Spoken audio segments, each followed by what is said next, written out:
There are political signs all over RHS, about specific races that matter, specific sexual orientations that matter, and specific perspectives that matter. But when I questioned the RHS administration about how these signs were political, they told me that they were supporting human rights. So when I questioned why the equity statement couldn't represent all students, they told me that to even ask that question was outlandish and offensive. And when I asked why that was, they told me, quote, "Whites have a pretty good situation right now," unquote. So is that not racism? Disregarding my question merely because of the color of my skin? To be honest, after enduring a year of the people in charge telling me that I'm a racist and I'm privileged and pointing out our irreversible differences, I've never noticed race more. And it's becoming the first thing I notice when I meet someone, which has never before been the case. Hello everyone, welcome back to the channel. So in today's video, we look and focus on something that truly hits close to home. The story of a young student who stood up against his school board, calling out what he sees as an overemphasis on activism over academics. Now, this brave kid noticed how his school seemed more focused on pushing certain social agendas than actual education, and he felt that his own voice and even his own identity, being a palm-colored race, was being left out. Now, in particular, this palm-colored kid noticed how his school principal highlighted other racial groups to matter, especially Black and Latino students, rightfully so. But the brave kid pointed out how in all those circumstances mentioned, white kids were always left out, creating a sense of exclusion rather than inclusion. So today we're gonna focus on this kid's speech and look at the broader implications and how the question of equality should mean everyone. So guys, let's jump into the video and then I'm gonna come back and give my commentary. Inside these schools. Despite the board's attempt to deny it, District 196 schools are quickly becoming a place where promoting activism is actually more important than promoting education. I'll take you back to my first day at RHS this fall. The principal came out and gave us a heartfelt speech about equality and standing together. He began to list countless races, such as Latino, Asian, expressing how much they matter and how important they are. But never once did he mention a race or identity that reflects me, or half the kids that were in the class. Now, members of the board, I know you haven't been to school in a while, and I know none of you, or most of you, don't have any kids left in the school district. But you must admit how uncomfortable it will be to be characterized just by your skin color on the first day of school, and be thought that you were wrong just because of your skin color.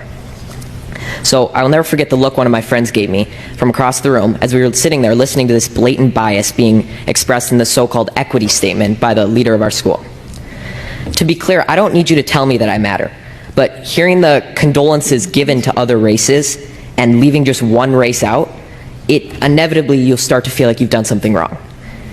And in our principal's attempt to unify us, he instead created unwarranted boundaries and barriers between his students, pitting us against each other based on characteristics that we can't control. In another separate instance, I was told that writing "All Lives Matter" on the whiteboard was political and could be seen as offensive. When I questioned the teacher after class, she told me that she didn't have an answer and she just had to erase it, and it was quickly erased. There are political signs all over RHS, about specific races that matter, specific sexual orientations that matter, and specific perspectives that matter. But when I questioned the RHS administration about how these signs were political, they told me that they were supporting human rights. So when I questioned why the equity statement couldn't represent all students, they told me that to even ask that question was outlandish and offensive.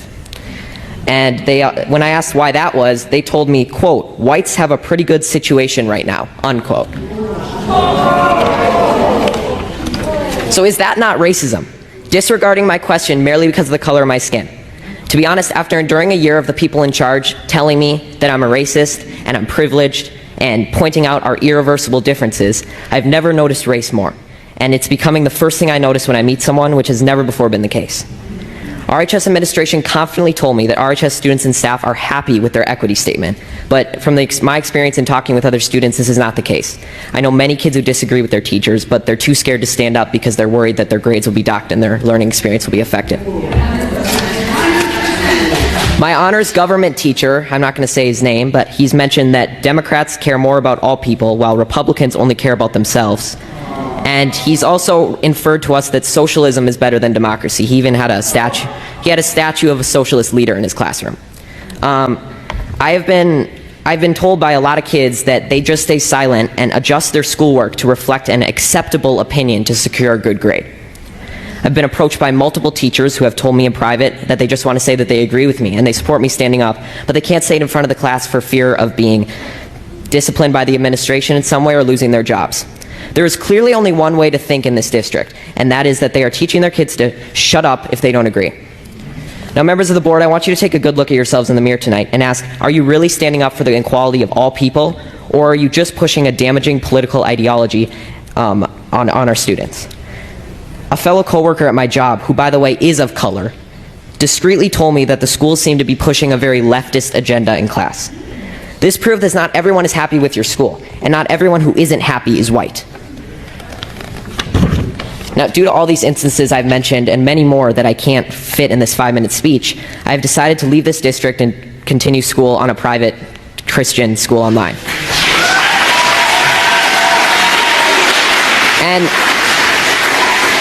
And there will be sacrifices, and I will not get to walk in the graduation ceremony or attend milestones at RHS, but I will be able to learn in an environment that is not intent on punishing me daily for my skin color and political views. Now, regardless of how you take my speech, whether you just shrug it off as malarkey or Fox News talking points, I encourage you to think about it, because someday I'm going to be a leader. I may be the president, a governor, or just a professional golfer, but I will never stop believing that everybody has value, no matter their skin color or personal beliefs, and it's a shame that you're not going to be able to say that I was an alumni of RHS in District 196. Thank you.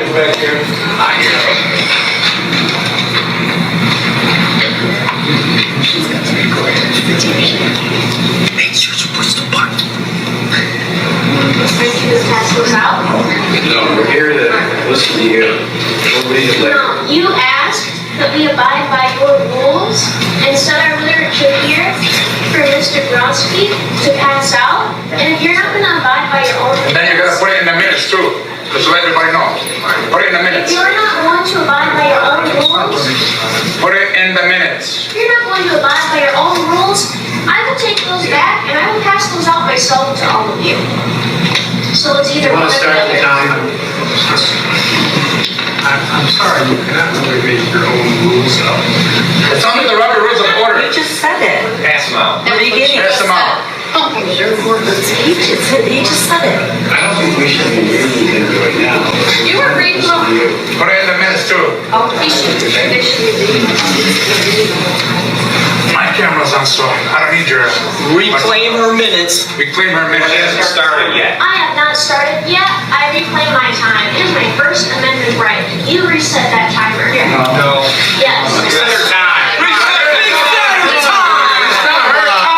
Reset the time. Gentlemen, reset the time, What's gentlemen. wrong with you people? Reset the time. There's a young lady coming here. Reset my time. Come at me. Everybody stop. Don't come at me. Don't come at me. Because you're out of order. Reset her time. Reset my time. Be a gentleman. All you gotta do is reset her. You should start. A little courtesy. Reset my time. Well, you guys are digging Or I will talk all the time. Digging a hole. Snowflakes. At the last meeting, I sat in astonishment as Superintendent Roberts tried to gaslight us regarding public comments at these meetings. He told us how important it was that everyone speaking felt listened to by this board, regardless if the board hears things they disagree with. Oh, the hypocrisy, especially after most of this board walked out while I was addressing you at the August meeting. Then, this board's lawyer, Mr. Collins, tried to set rules regarding the content of people's speeches, but also claimed the idea wasn't to censor people. Newsflash, Mr. Collins, your rules are the very definition of censorship. Apparently, this board is not familiar with the U.S. Constitution, so I've given each of you a copy.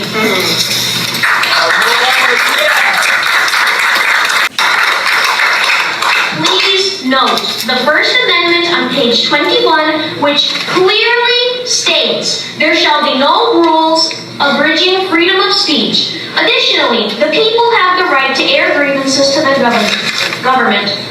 So, to clarify this to you, board members. A Board of Education is the governing body of a school district, and therefore, we have the constitutional right to speak about whatever grievances we have.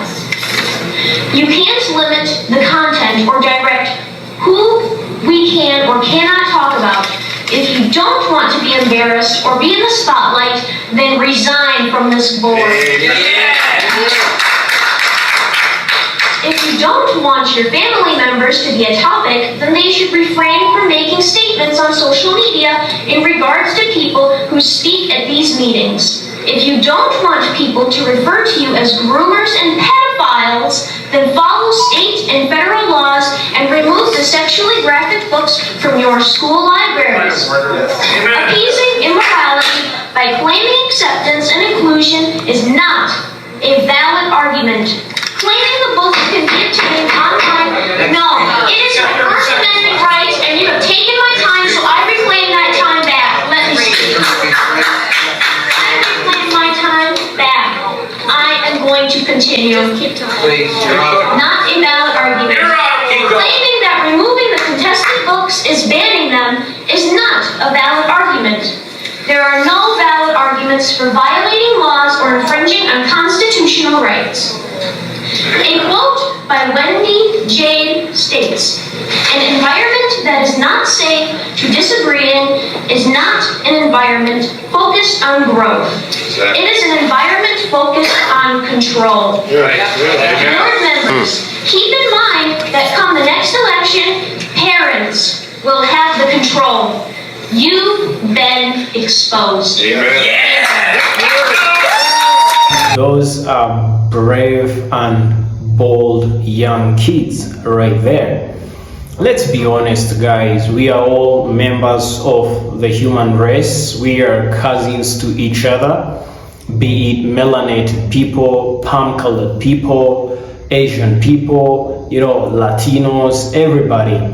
We come from the same ancestry, the same human race, and we might have different shades of skin color, but we come from the same human race actually. But unfortunately, over the years throughout history, the palm-colored race has actually considered themselves to be superior and have caused a lot of atrocity, specifically to the melanated people, or if you like it, black people. And we know that the term racist, I can't say that the way it should be because of this video not to be shadow banned, but the term racist, what it means, it comes from many palm-colored people looking down on melanated people.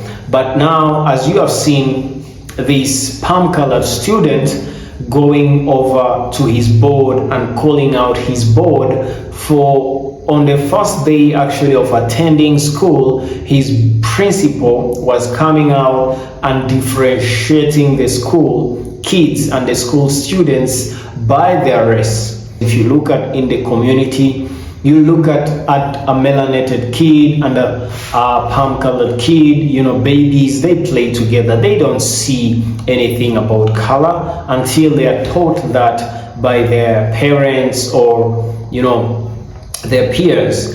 And I like what this kid is doing because he's calling out that what the school principal is doing by, differentiating the school kids who have attended and joined the school by their race, because now you are telling them to look at themselves and to see themselves distinct to each other by race, actually. And some students never even thought of such a thing, but now since you mention it on the first day of school, every time they walk on the corridors, every time they come to class, it's gonna be, oh, there is my friend, there is my Latino friend, there is my melanated or black friend, there is my, palm-colored friend, because of the way he's doing it. But now, again, he went ahead and saying all the other races matter, all the other races, speaking out for equality, but he never mentioned the palm-colored race. He never mentioned the white race. And the kid is actually making a good point. If you're being honest, we all matter. We all matter. And this kid actually, as long as he hasn't been, racist against others, I think that he shouldn't be judged. He shouldn't be punished for what his ancestors did, because even his race, his palm-colored race also matters. So if you are in a school and you are actually calling out for equity and equality in a school board and in a school system, then you ought to mention everybody, including the white race, including the palm-colored race. Actually, they matter also. So that was the point of this video, guys. This student was actually very brave. I don't know what you think about today's video, guys. Let me know in the comment section, and remember to subscribe, like the video, and share it to families and friends.